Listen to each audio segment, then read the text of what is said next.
हाय सर्वांना. तर आज दुपारचे वाजले होते 2 आणि मला झोपायचं होतं. मुलांना तर मुलं अजिबात झोपत नव्हती. टीव्ही चालू होती तर टीव्ही बंद केली तर आदर्श लागला ओरडायला, मम्मी मला टीव्ही बघायची. आणि ही सुद्धा मागं वळून वळून टीव्ही बघायची झोक्यातनं. तर झोक्यात टाकलेलं होतं हिला, अजिबात झोपत नव्हती. मग हिला द्यावा लागतो 15-20 मिनिटं झोका, तेव्हा ही झोपते. आदर्शने टीव्ही बंद केल्यानंतर मग ही झोपली आणि आदर्शही झोपी गेला. तर मग माझी होती काही कामं आवरायची, तर मी घरातली थोडीशी कामं आवरून घेतली आणि 2 तासांनी दोघंही उठले. तो गेला त्याच्या फ्रेंड बरोबर खेळायला आणि हिचं घेतलं मी आवरून. हिला नवीन ड्रेस वेअर केला आणि छान हिची तयारी केली. छान हिला रेडी करून मस्त हिचे फोटोज काढायचे होते. आज मला हिचे व्हिडिओ पण करायचे होते आणि फोटोही काढायचे होते. तर मस्त हिला ड्रेस वेअर केल्यानंतर अजिबात काही करू देत नाही. ती काजळ टिक्काही नाही, काहीच नको, काहीच करू नको म्हणत होती मला. आणि हातही सुद्धा लावू देत नव्हती. तिला फक्त बघायचं होतं, मी जे सामान काढलेलं होतं त्या सामानाबरोबर तिला खेळायचं होतं, रबर बँड, पिना वगैरे सगळं. तर अशी करते बघा. हिला रेडी करताना खूप परेशान करते, अजिबात रेडी होत नाही.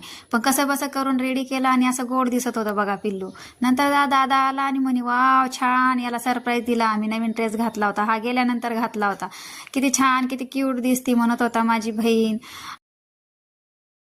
मग भांडी घासून ठेवलेली होती, म्हटलं चला ती भांडी लावून घेऊ. थोडीशी भांडी लावली वगैरे आणि थोडा म्हटलं चला चहा वगैरे बनव. आदर्श पण म्हणे मम्मी मला दूध दे. मग मी माझा चहा वगैरे बनवून घेतला आणि त्या दोघांना सुद्धा दूध दिलं.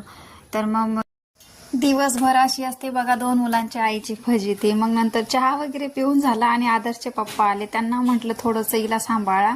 त्यांच्याकडे तिला दिलं आणि मी मस्त साडी वेअर केली, कारण आम्हाला जायचं होतं गणपतीच्या आरतीला. आमच्या इथला गणपती आहे तिथे जायचं होतं. तर मग मस्त असं सिंपलच तयार होऊन आम्ही गणपतीच्या आरतीला गेलो आणि मग आरती झाल्यानंतर तिथे होता महाप्रसाद आणि मग मस्त जेवण झालं आणि घरी यायला निघालो. तर आज आम्ही दोघी माहिली की मस्त मॅचिंगच झालं होतं. तर आज कसं दिसत होतं आम्ही कमेंट करून सांगा. तर असा होता आजचा दिवस. Bye bye.